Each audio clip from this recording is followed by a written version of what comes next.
Ok.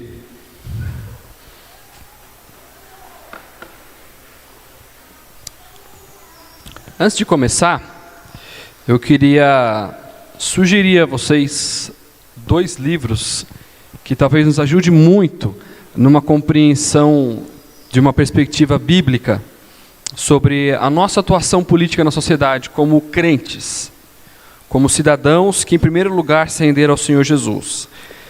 Esses foram os 2 do que eu usei na preparação dessa mensagem. O primeiro chama Ortodoxia Humilde. É um livro bem fininho, de um autor chamado Joshua Harris. É um excelente livro que fala sobre a necessidade que nós temos de ter uma ortodoxia, ou seja, um ensino correto da palavra de Deus, de quem Deus é, mas fazer isso com humildade na sociedade, para que pessoas se rendam ao Senhor Jesus. Não para ganhar discurso, mas para que pessoas se rendam aos pés do Senhor Jesus.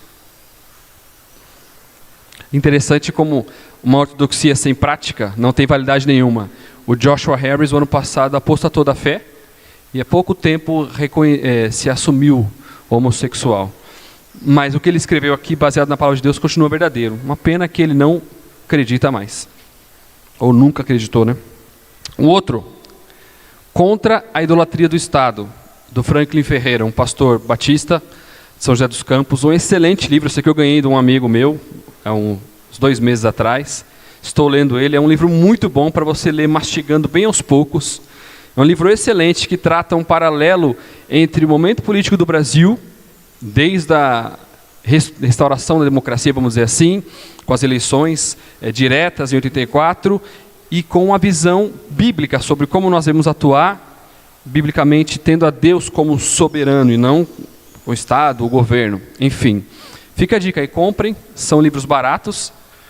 O do Joshua Harris, algumas editoras tiraram das suas prateleiras por causa que ele apostou toda a fé. Se você não encontrar, peça que eu empresto e depois se devolve, tá bom?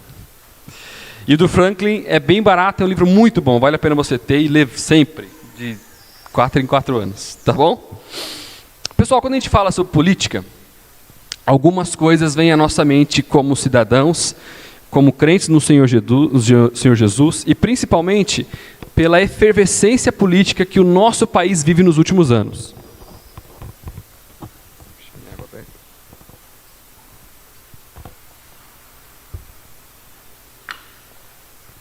Algumas coisas vêm à nossa mente, e principalmente algo que chegou ao nosso conhecimento. Alguns já conheciam há algum tempo, mas isso ficou mais latente nos últimos 2 anos. Esse paralelo, essa dicotomia que existe entre direita e esquerda. Para a gente entender de onde vem esse discurso. Em 1789, quando aconteceu a Revolução Francesa, lá no dia 14 de julho, o povo queria fazer uma revolução para se livrar das garras do Estado, que naquele tempo era representado pela monarquia. O rei da França, que chegou a dizer, o Estado sou eu. Então o povo queria fazer uma revolução. E essa revolução aconteceu de fato no dia 14 de julho, quando eles tomaram a Bastilha, que era uma torre que tinha alguns armamentos e 7 prisioneiros políticos do rei, do imperador. Durante a Assembleia Nacional, em que faziam parte, vamos chamar de deputados, para o nome que a gente conhece hoje, os representantes que queriam conservar ou manter alguns padrões da sociedade francesa e apoiar o status quo, a monarquia, deveriam se posicionar à direita da Assembleia. Aqueles que desejavam revolucionar ou radicalizar a maneira como se era feita a política na França naquele tempo, deveriam ficar à esquerda do parlamento. Aí surgiu essa ideia de esquerda e direita. E desde então, de fato, esquerda e direita se posicionam assim. De um lado, geralmente, a direita, os conservadores e outros tipos, e a esquerda, os progressistas. A gente pode colocar vários grupos aqui. Progressistas, socialistas democratas, os liberais socialistas, comunistas. À direita a gente teria os conservadores, os neoconservadores, liberais, neoliberais, anarcocapitalistas, e por aí vai. São imensos nomes, e com certeza em alguma coisa você se enquadra. Provavelmente mais à direita do que à esquerda. Mas em algum desses discursos você se enquadra. Mas a minha fala nessa manhã E o meu medo é que a gente resuma algo tão importante, tão fundamental na nossa vida, a essa visão bidimensional. Ou eu sou direita, ou eu sou de esquerda. Será que a Bíblia não nos instrui a ser muito mais do que isso? A ter um pensamento muito mais complexo e muito mais redimido e cristão do que apenas isso ou aquilo? Será que nós somos chamados a combater as maldades que são cometidas em nome da lei, apenas com memes na internet, com postagens nas nossas redes sociais? Será que esse é o nosso chamado como cristãos no Senhor? Há 2 textos que são explicitamente destinados a lidar com a relação do crente com a política. Um deles é 1 Timóteo 2, e o outro, que é o que eu vou tratar, que é o mais explícito de todos hoje, está em Romanos 13, de 1 a 7. Eu peço que você abra comigo a sua Bíblia em Romanos 13, de 1 a 7. Livro de Romanos, escrito pelo apóstolo Paulo, capítulo 13. O número do capítulo não é muito bom, mas o capítulo é bom sim, viu?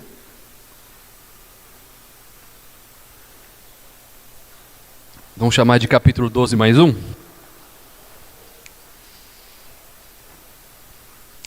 Romanos capítulo 13, de 1 a 7.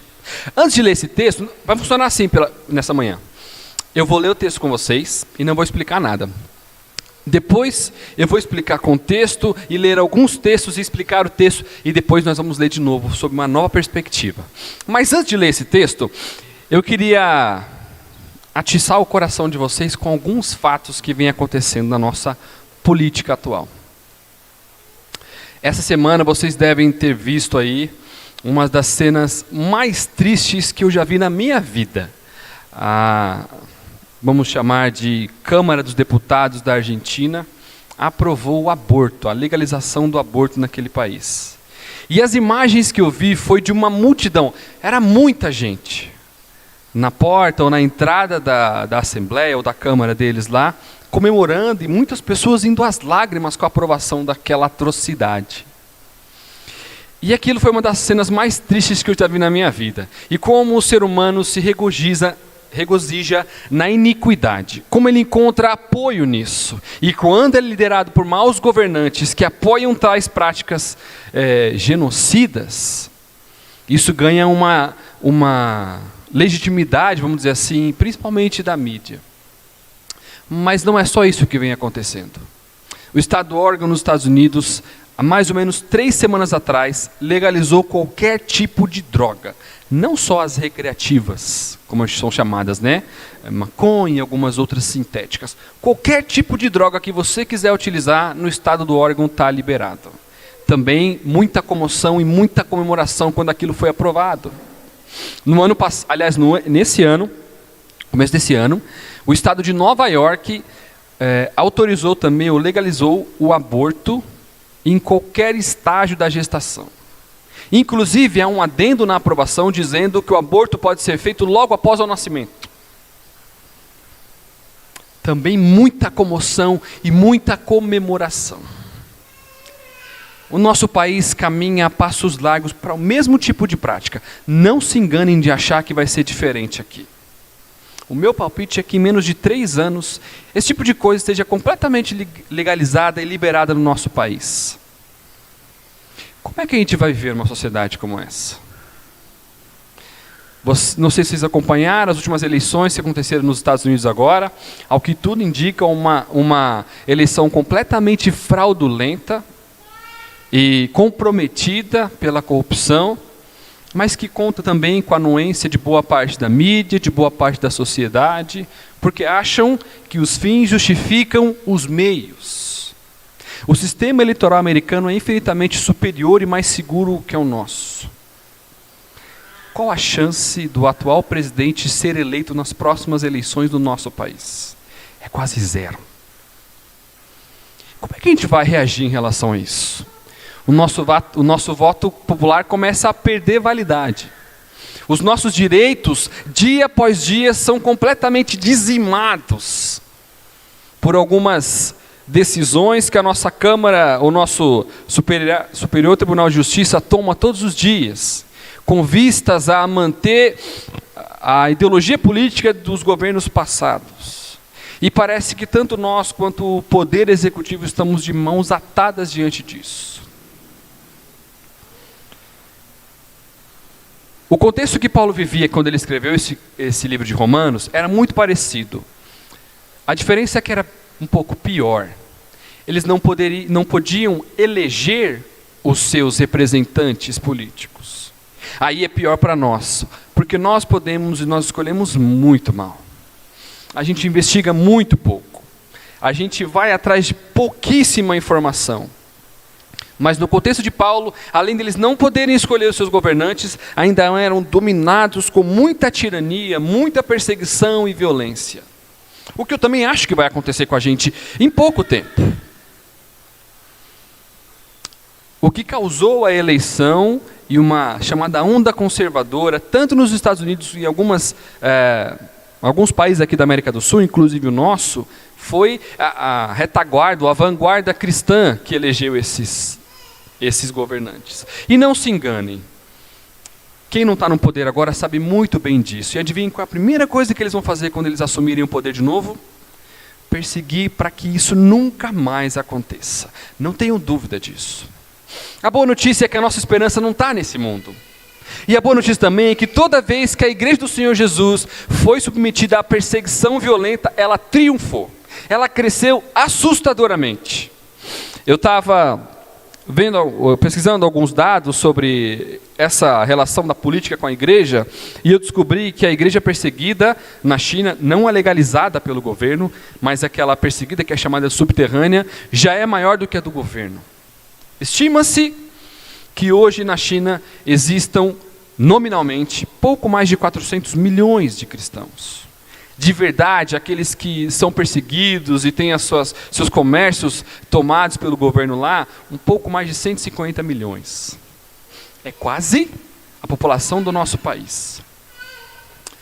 Porque o próprio Senhor Jesus disse que as portas do inferno não poderiam prevalecer contra a igreja dele.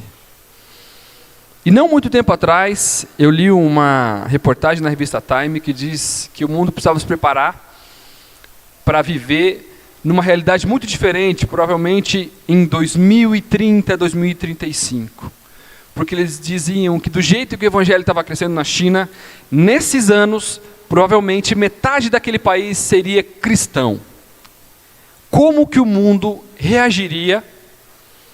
Um país que naquele tempo, em 2035, já será a maior economia do mundo, com metade da sua população denominada como cristã, sendo governada por um regime comunista, que está no poder há mais de 60 anos. E a primeira coisa que eles fizeram quando eles assumiram o poder há 60 anos atrás foi perseguir a igreja e proibir alguns tipos de manifestações que não tivessem a anuência deles. Pode fazer culto, desde que se faça como a gente quer. Não se engane, eu acho que essa vai ser a nossa realidade dentro de 10 ou 15 anos. Mas onde está a nossa esperança? Em que nós podemos nos agarrar? Será que a gente deve só aceitar e seguir a nossa vida? Será que a gente deve lutar, ir para a rua? Como que é a nossa atuação política? E agora eu queria ler com você Romanos 13, de 1 a 7.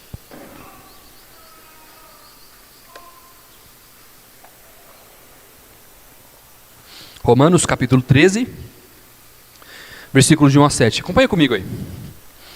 Todos devem sujeitar-se às autoridades governamentais, pois não há autoridade que não venha de Deus. As autoridades que existem foram por ele estabelecidas. Portanto, aquele que se rebela contra a autoridade está se colocando contra o que Deus instituiu. E aqueles que assim procedem, trazem condenação sobre si mesmos, pois os governantes não devem ser temidos, a não ser pelos que praticam o mal.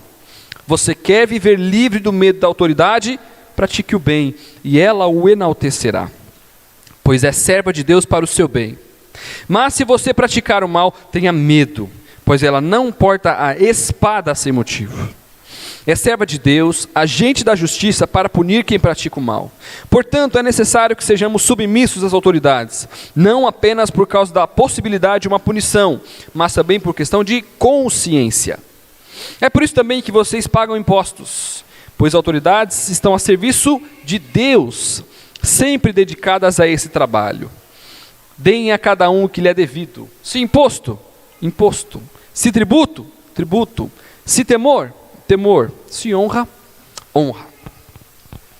Qual é o contexto aqui que Paulo está falando? Eu disse a vocês que a questão do embate entre sociedade e cristãos era muito parecida com a nossa, de hostilidade, e era um pouquinho pior porque eles não podiam eleger, não tinham nada que eles poderiam fazer. Era o maior império do mundo que se voltou contra uma das menores sociedades, os menores países ou reinos de todo o mundo, com muita força. É interessante a gente notar que o Império Romano costumava cunhar moedas em comemoração aos países que eles conquistavam. O maior império depois do Império Romano naquele tempo, nesse primeiro século aqui, era o Império Egípcio. E eles cunharam algo em torno de 6 moedas em comemoração à conquista do Império Egípcio. Mas, em relação à comemoração da conquista de Jerusalém, ou dos judeus, eles cunharam mais de 20 moedas em comemoração. Há algo de sobrenatural em relação a esse embate entre a sociedade e o governo e o Estado. Paulo escreve essa carta também para falar sobre isso. O objetivo principal da carta de Romanos é um objetivo missionário. Paulo queria pregar o evangelho para os espanhóis, ou os chamados bárbaros. Bárbaro era aquele que não vivia de acordo com os costumes e a cultura do Império Romano. Ele queria que a igreja de Roma pagasse por essa missão dele. Ele queria ir até lá e queria pregar para eles. Ele sabia que era difícil convencer gente a dar dinheiro para ele pregar o evangelho para gente que eles achavam que não merecia ouvir do evangelho. Então Paulo escreve esse documento, talvez a carta mais teológica de todas as escrituras, para provar que todo mundo está debaixo da ira de Deus. Todo mundo é pecador e todo mundo deve submeter a Deus. E todos precisam ouvir do amor e do evangelho de Cristo. Mas é interessante que Paulo sabia que o que dificultava esse trabalho missionário era principalmente o Estado, o imperador. A religião que mais crescia nesse momento do mundo, ao lado do cristianismo, ou depois do cristianismo, era o culto ao imperador romano. Ele crescia muito porque ele era muito fácil de viver. Era o seguinte: se você não cultuar o imperador, você vai morrer. Você vai ser perseguido. Agora, se você quiser cultuar o imperador, você não precisa abrir mão da sua religião. O que nós pedimos para você é somente um dia de dedicação ao imperador.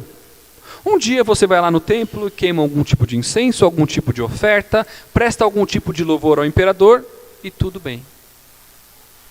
Os cristãos não se sujeitavam a esse tipo de prática. Por isso passaram a ser perseguidos. É papel do cristão demonstrar a sua inconformidade quando a iniquidade começa a tomar conta da sociedade. E é por isso que nós somos perseguidos. Porque nós não somos apenas cordeirinhos que aceitam as coisas pacificamente. Nós devemos demonstrar aquilo que move o nosso coração. E olha só como Paulo começa essa carta missionária, que ele queria convencer as pessoas a dar dinheiro para ele pregar o evangelho para os bárbaros, mas também dizer a eles que o Senhor deles era o Senhor Jesus, e não esse imperador que queria receber culto. Eu estou no capítulo 1, os primeiros versículos de Romanos. Paulo, servo de Cristo Jesus, chamado para ser apóstolo, separado para o evangelho de Deus, o qual foi prometido por ele de antemão por meio dos seus profetas nas escrituras sagradas, acerca de seu filho, que como homem era descendente de Davi, que mediante o Espírito de santidade foi declarado filho de Deus com poder, pela sua ressurreição dentre os mortos, Jesus Cristo, o nosso Senhor. Parece uma introdução de carta comum, mas tem muita coisa que Paulo escreveu aqui, que eu tenho certeza que arrepiou os cabelos dos cristãos de Roma naquele tempo. Para aqueles que tinham, né? Se fosse o meu caso, ia arrepiar a barba. Paulo, quando diz aqui, separado para o evangelho, qual uma definição muito comum que nós conhecemos para o evangelho? As boas novas. Olha que interessante, esse é o significado, as boas notícias. Naquele tempo, quando o imperador ia desfilar com os seus destacamentos militares e conhecer os territórios que ele tinha governado, ou demonstrar para os territórios governados já, que ele comandava, ele mandava à sua frente alguns mensageiros para dizer: o imperador está vindo, o Senhor está vindo. O nome dessa função era aquele que levava o Evangelho. Mas Paulo está agora dizendo: eu trago a vocês o verdadeiro Evangelho, não do imperador, sabe de quem? De Deus, o qual foi prometido por antemão, chegou por antecedência, não por esse mensageiro humano, mas pela própria palavra de Deus, as escrituras sagradas, por meio de seus profetas, acerca de quem? O Filho de Deus, que como homem era descendente de Davi. Vocês conhecem alguma das histórias em que os filhos dos imperadores traíam seus pais? Lembra? Até tu, Brutus. Ou se juntavam com o Senado ou com outros generais para tentar assassinar o pai, os irmãos. Há relatos de imperadores que mandou matar a família inteira para que ninguém assumisse o poder dele. A descendência do Senhor Jesus não é humana, é aquela prometida no Senhor. Aquele que viria de Davi iria governar não só o Império Romano. Salmos 2 diz que o descendente de Davi iria governar o mundo inteiro. E que mediante o Espírito de Santidade foi declarado Filho de Deus com poder. Era uma prática comum. Assim que o imperador morria, ele recebia o título de Deus. Ele era deificado. E quem assumia no lugar dele era então o Filho de Deus. Mas esse Filho de Deus não é uma denominação que recebe por uma tradição romana. Foi o próprio Espírito que, por meio da santidade, o declarou Filho de Deus com poder. É interessante notar que Paulo, durante toda a carta de Romanos, nunca usa a palavra poder, aqui que ele mais usa dunamis, ele nunca usa essa palavra poder para se referir ao Estado, ao imperador, a César. Ele chama de autoridade. Ele somente usa a palavra poder para se referir a Deus, a Jesus e ao Evangelho. Como que ele recebeu esse poder? Através de golpe de Estado? Através de uma tramóia política? Através de uma descendência muito mal feita? Não. Pela ressurreição dentre os mortos. Jesus Cristo, o nosso Senhor. Esse homem que tem passado por todo o império, se dizendo o próprio Deus, ele não passa de um servo do nosso Deus. Aqui Paulo dá algumas mensagens subliminares para aquecer o coração desses crentes que receberam essa carta logo no começo da carta. Quem leu estava entendendo muito bem o que isso significava. Paulo estava atacando diretamente o império, o imperador e toda a sua corte. Como ele fez isso? Pregando o Evangelho de Deus. Na sequência da carta de Romanos, o que Paulo faz até o início do capítulo 3 é pregar o Evangelho. Dizer que todo homem é pecador, sobre todo homem repousa a ira de Deus. E é justo que Deus condene o homem porque ele é pecador, porque ele se volta deliberadamente com revolta contra a santidade de Deus. Mas ele graciosamente entrega o seu Filho na cruz para morrer pelos nossos pecados. Então Paulo começa a descrever em sua carta como todos estão debaixo desse mesmo processo. Os poderosos, os inteligentes, os sábios, os religiosos, ninguém consegue chegar a Deus por si mesmo. Ninguém tem a autoridade que Deus tem por causa daquilo que pratica ou por causa daquilo que faz. Então, no final do capítulo 11, Paulo promulga ou canta um hino de louvor a Deus, para sustentar o argumento do que ele falou até agora e do que ele vai falar daqui para frente. Por que Deus é justo em condenar o homem? porque a profundidade da riqueza e da sabedoria e do conhecimento de Deus são insondáveis. Os caminhos de Deus são inescrutáveis, Ele é justo e a gente não entende como isso funciona. Por que nós estamos debaixo do jugo de um governo que não vive para louvar a Deus? E por que nós devemos autoridade para isso? A Ele. Porque a profundidade da riqueza, da sabedoria e do conhecimento de Deus são insondáveis. Os seus juízos são insondáveis, os seus caminhos são inescrutáveis. Quem conheceu a mente de Deus? Quem foi conselheiro de Deus? Quem primeiro deu alguma coisa para Deus para depois receber dele? Pois dele, por ele e para ele são todas as coisas. A ele seja toda a glória para sempre. Amém. É importante a gente ser lembrado disso, porque nós vivemos em uma sociedade que cultua a idolatria. Eu falei isso para vocês alguns domingos atrás, que hoje em dia uma conversa que você ouve muito, principalmente no meio esportivo, é a discussão se essa pessoa é o maior da história. Algumas semanas atrás o Maradona morreu e essa discussão foi reacendida. Mas isso não faz sentido mais, ele já morreu. O Pelé também está muito velho. A discussão hoje é sobre aqueles que estão vivos. Messi e Cristiano Ronaldo. Se você for para o mundo das lutas, é a mesma coisa. Para o tênis, a mesma coisa. Para o basquete, a mesma coisa. Porque a nossa geração é uma geração que cultua a idolatria. Isso está começando a acontecer no meio político. Nós vimos isso muito claramente em pessoas que diziam: o ex-presidente roubou, mas ele roubou por uma boa causa, defendendo o indefensável. E também nós vemos hoje, infelizmente, muitos cristãos defendendo o atual governo irresponsavelmente, fazendo vistas grossas a algumas coisas que não deveriam ser feitas, quando o único que é irrepreensível é o Senhor Jesus. Aquele que merece a nossa confiança cega é somente o Senhor Jesus. Aquele que não erra é somente o Senhor Jesus.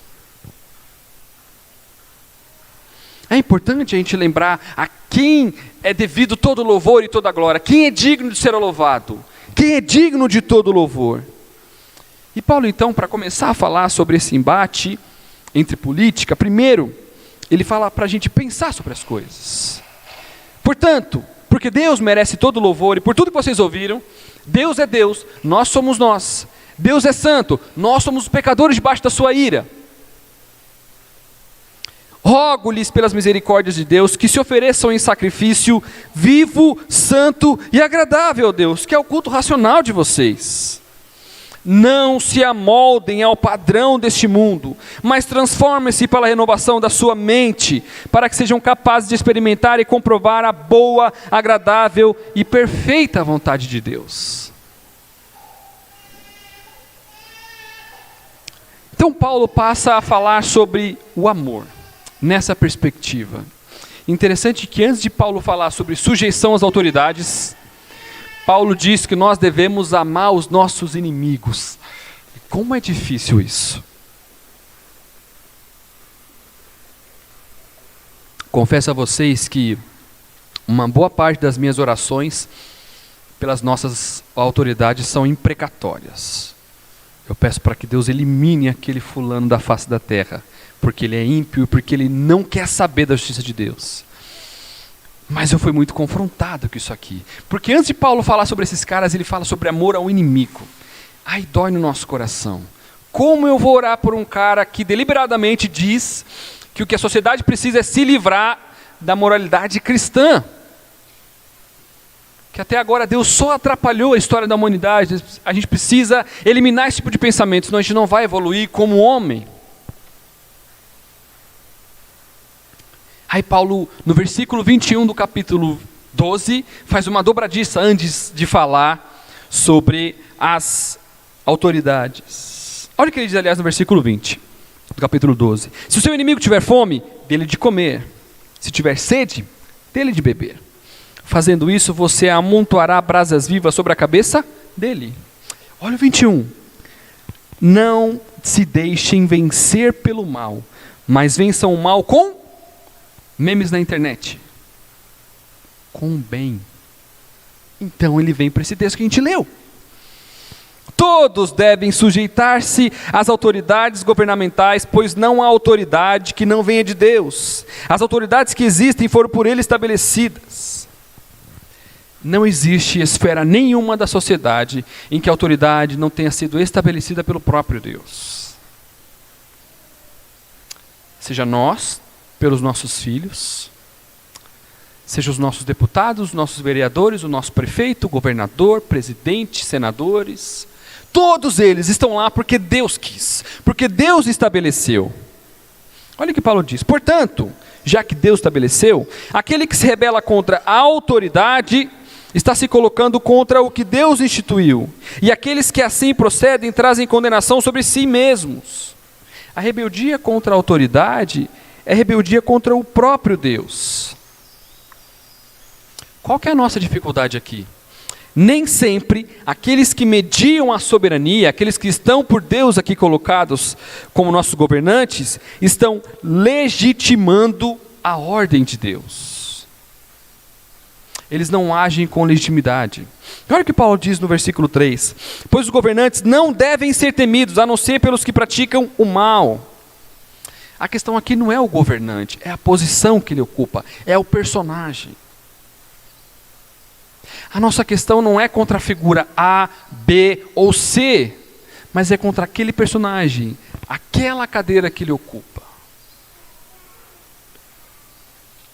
Revoltar-se contra aquela cadeira é revoltar-se contra o próprio Deus. O nosso culto, a nossa vida diante de Deus é racional. Nós julgamos atitudes diante das Escrituras, daquilo que ela nos diz para pensar, como reagir. Nós não somos chamados para nos revoltar contra personagens, mas se levantar contra tudo aquilo que se levanta contra Deus. E Paulo continua: você quer viver livre do medo da autoridade? Pratique o bem e ela o enaltecerá. De fato, essa é uma característica dos cristãos. Eles são bons cumpridores da lei.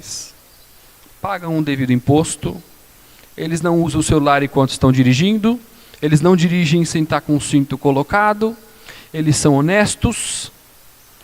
Pratique o bem, e essa autoridade o enaltecerá. Agora, se você pratica o mal, você deve temer, como Paulo diz. É interessante que a palavra que não é temor, como aquele temor reverencial, é medo mesmo, medo. Tenha medo se você pratica o mal, pois ela não porta a espada. Espada não é varinha de marmelo usada para correção ou para ressocialização.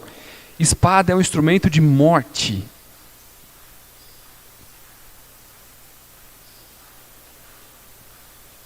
Espada tira vidas que voluntariamente se recusam a viver sobre a soberania de Deus, que após isso, de forma plenamente justa, condenará essas pessoas à eternidade infernal e totalmente desgraçada. Um dos discursos que nós mais ouvimos aí fora é que a cadeia não resolve, punição não resolve, que precisamos pensar em ressocialização, e Paulo está dizendo completamente o contrário aqui. Aqueles que praticam mal devem ser punidos com todo o rigor da lei. E quem faz isso deve de fato temer, porque não é à toa que a justiça imposta por Deus aos homens porta a espada. O nosso parâmetro de justiça é muito mais alto do que o do mundo. Se a gente se compadecer de um pobre coitado, uma vítima da sociedade, que não teve alternativa a não ser roubar e matar alguém, e por isso não é justo esse homem passar o resto da vida na cadeia, o que pensar de um Deus que vai fazer esse homem, se não se arrepender, passar o resto da sua eternidade no inferno separado de Deus? O nosso padrão de justiça é muito mais elevado, muito mais elevado. Não é sem motivo que o governo, que o Estado porta a espada. Ela é serva de Deus, agente da justiça, para punir quem pratica o mal. A vida cristã deve ser vivida sob profunda consciência redimida e deve produzir profunda liberdade do viver em Cristo. Por isso que Paulo diz, é necessário que sejamos submissos às autoridades, não por causa da possibilidade de punição, não é por causa da multa que eu não vou dirigir sem o cinto, não é por causa da multa que eu não vou usar o celular no carro, é por causa da minha consciência, redimida por Cristo. Uma consciência redimida segue a lei no seu mais profundo rigor e não teme o rigor da lei, teme ao Deus que instituiu autoridade sobre esses governantes que impõem essas leis sobre nós. Ele continua, e é por isso também que vocês pagam impostos. Alguns deles são, cá entre nós, completamente injustos. Pois as autoridades estão a serviço de Deus, sempre dedicadas a esse trabalho. E aqui parece que Paulo está sendo irônico. Completamente irônico. Você conhece alguma autoridade que vive de acordo com o que Paulo acabou de dizer? Você conhece algum ser humano que vive a vida de acordo com o que Deus manda viver? Você cria ou criou os seus filhos com total legitimidade da autoridade que Deus impõe sobre a sua vida e os seus filhos? Você lida com total legitimidade cristã no seu trabalho, no seu relacionamento com as outras pessoas? Essa é uma questão de consciência. Aqueles que tiveram a consciência redimida sabem que não há autoridade que não venha de Deus. Sabem que a nossa realidade última não é para essa terra, é para o céu. E se as autoridades não vivem sempre dedicadas a esse trabalho, legitimadas por Deus, e não seguem a ordem que Deus lhes dá, é a Deus que eles prestarão contas. É por isso também que vocês pagam imposto, pois as autoridades estão a serviço de Deus, sempre dedicadas a esse trabalho. Deem a cada um o que lhe é devido, se imposto, imposto, se tributo, tributo, se temor, temor, se honra, honra. O próprio Senhor Jesus foi questionado em relação a esse embate aqui. Lá no capítulo 22 de Mateus, alguns fariseus perguntaram a ele se era injusto pagar imposto. Eles estavam falando exatamente sobre o imposto que era completamente injusto cobrado pelo império, que era o imposto do recenseamento, que eles faziam anualmente para saber o tamanho do império deles. Todo homem, a partir de 14 anos, deveria pagar um dia de trabalho do seu ano inteiro para o império. E toda mulher, a partir dos 12, deveria pagar um dia do seu trabalho do ano inteiro para o império. Qual foi a resposta do Senhor Jesus? Qual a imagem que vocês veem nessa moeda? Dai a César o que é de César, e a Deus o que é de Deus. Eu concordo a vocês que dar a César o que é de César é muito difícil, porque dói no nosso bolso. Porque nós pagamos imposto por uma sociedade por uma autoridade que Paulo diz que deveria viver dedicada a Deus, e nós não temos retorno nenhum aqui. Você quer ver um exemplo disso? Já vocês pagaram escola particular a vida inteira, não foi? Para os meninos. Mas vocês pagaram o imposto que cobra a escola pública. Você tem cerca elétrica na sua casa, não tem? Mas você paga imposto para a polícia. Você tem câmera na sua casa, não tem? Você paga imposto pelo sistema de saúde, não paga? Mas quando você quer fazer alguma coisa de qualidade, você tem que fazer? Se eles não agem com legitimidade, nós não somos munidos de autoridade para deslegitimar a nossa função como sociedade. Se imposto, imposto. Se tributo, tributo. Se temor, temor. Se honra, honra. Porque a nossa autoridade final não é aquele cara. Pilatos, tentando confrontar o Senhor Jesus, diz o seguinte: você não vai falar nada, vai ficar calado, você não sabe que eu tenho autoridade para te soltar e você não passar por nada disso? Sabe qual foi a resposta do Senhor Jesus para ele? Você não teria nenhuma autoridade se o meu Pai não tivesse lhe dado. A nossa autoridade final não é aquela que está representando aquela gravata ou aquela cadeira, é o Senhor Deus. E se eles não legitimam a posição que Deus deu a eles, nós não temos autoridade para pagar com a mesma moeda. É o mal com o bem.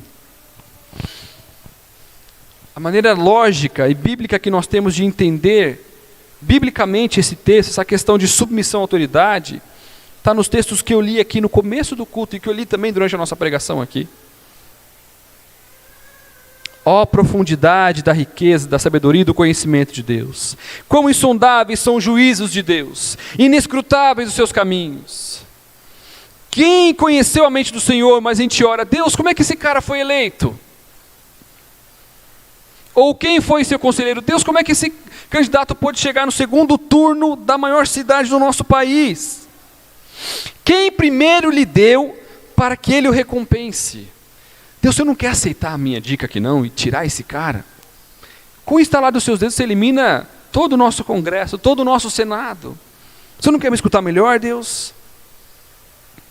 Porque dele, por ele e para ele são todas as coisas, toda autoridade e toda prestação de contas. Diante do justo juiz, nada fica impune. Diante de consciências regeneradas e corações redimidos, toda a justiça foi feita por Cristo naquela cruz. A Ele toda glória, toda honra para sempre, amém. Portanto, por causa disso, eu rogo a vocês pelas misericórdias de Deus, que se ofereçam em sacrifício vivo, santo e agradável a Deus. Continuem a pagar seus impostos. Por mais que isso possa parecer de fato um sacrifício. Continuem a honrar essas autoridades, que não parecem não merecer honra. Mas não se amodem ao padrão que elas pregam. Não se amodem ao padrão deste mundo. Transformem-se pela renovação da sua mente, para que vocês possam experimentar a boa, perfeita e agradável vontade de Deus. Quantas milhões de pessoas foram perseguidas na história da humanidade por amor a Cristo? Quantas delas foram soberanamente preservadas por Cristo? Quantas delas foram gloriosamente levadas por Ele para a sua glória? E essa glória não pode ser comparada à que nós temos aqui. A nossa glória e o nosso alvo não deve ser simplesmente ver um país rendido aos pés do Senhor Jesus. O nosso alvo está no céu. Nós devemos sim trabalhar incessantemente para que as pessoas sejam convertidas. Não para que elas se enquadrem em um espectro ideológico, mas para que elas se rendam aos pés do Senhor Jesus. Paulo, quando lançou essas verdades e estava instruindo os cristãos de Roma, que estavam lá muito próximo do imperador, não estava querendo que eles ganhassem discursos. Ele queria que eles aprendessem a conquistar pessoas pela verdade. Pela verdade que liberta para a eternidade.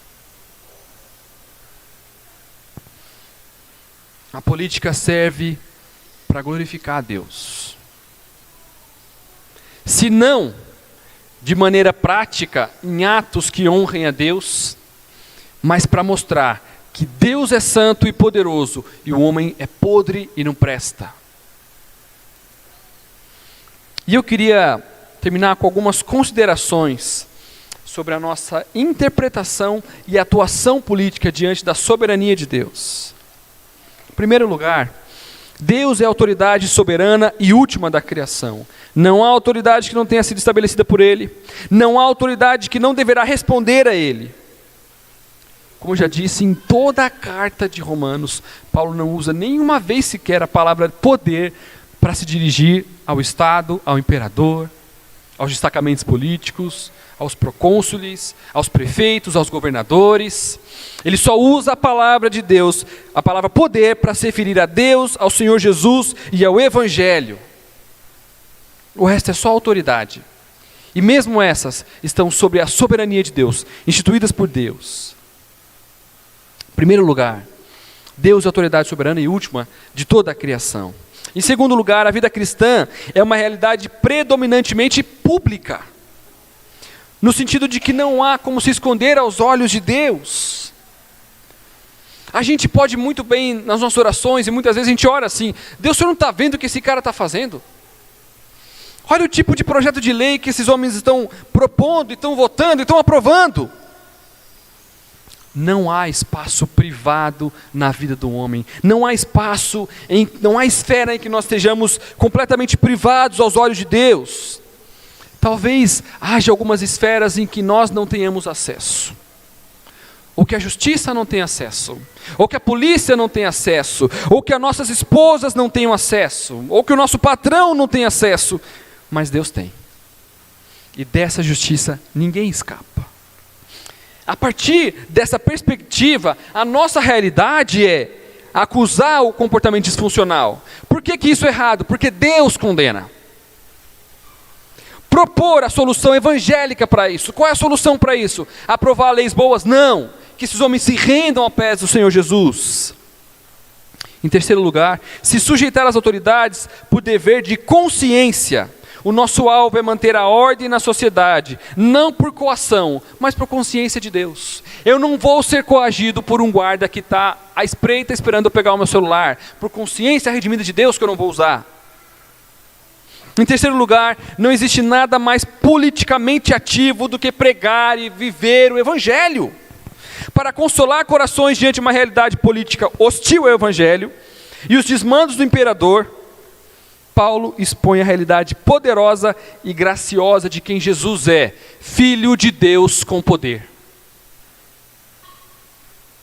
Não há nada mais politicamente ativo do que pregar o Evangelho. Quarto lugar, não há nada mais culturalmente subversivo do que pregar e viver o Evangelho. Para encorajar corações que vivem em uma cultura hostil ao Evangelho, Paulo expõe o coração do crente à verdade última dessa realidade. Jesus Cristo é o Filho de Deus com poder. O Evangelho é uma mensagem culturalmente subversiva. A ideia de ser culturalmente subversivo é que ele rompe, ele destrói as barreiras, os pilares dessa sociedade, para que eles sejam colocados aos pés do Senhor Jesus. Há um relatório de atividade política cristã, chamado relatório de Willowbank, que diz: o Evangelho nunca é hóspede da cultura, mas sempre o seu juiz e redentor. Nós somos transformados pela renovação da nossa mente. Nós não amoldamos o nosso Evangelho a uma atuação política. Não é a nossa prática cristã que deve se amoldar a um conservadorismo. São eles que devem entender o Evangelho e viver a vida de acordo com o que Deus determina.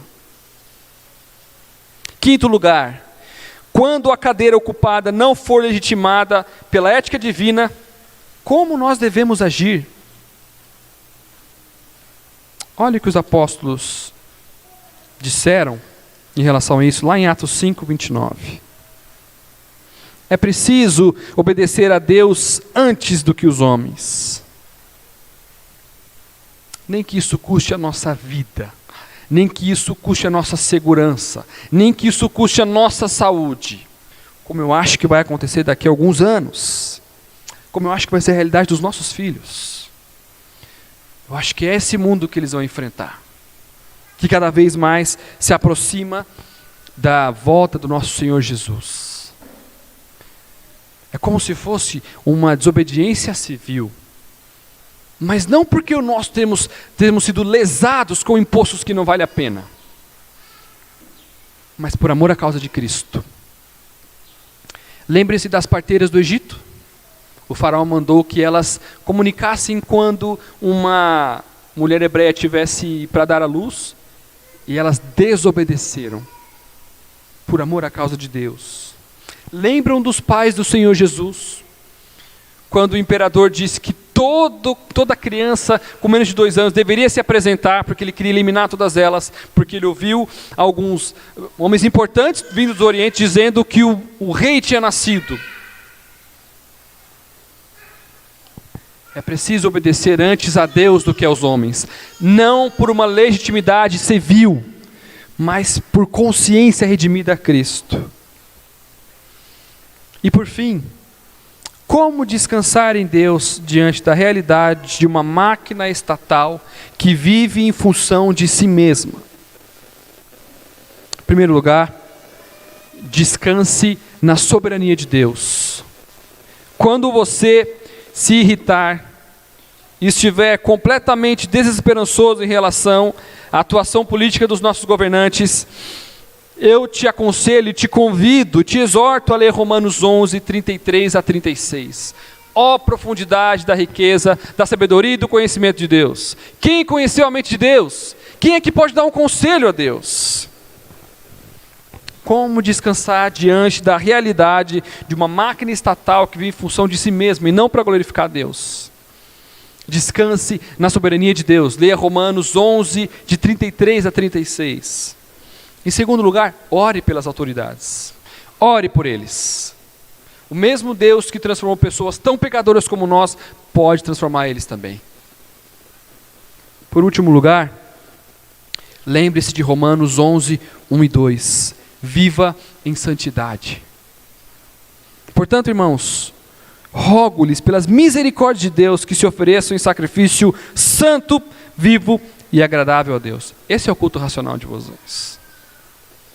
Quer descansar em meio a sociedade corrupta, em autoridades corruptas? Descanse na soberania de Deus. Ore por eles e viva em santidade. Baixa a cabeça, eu quero orar com você agora.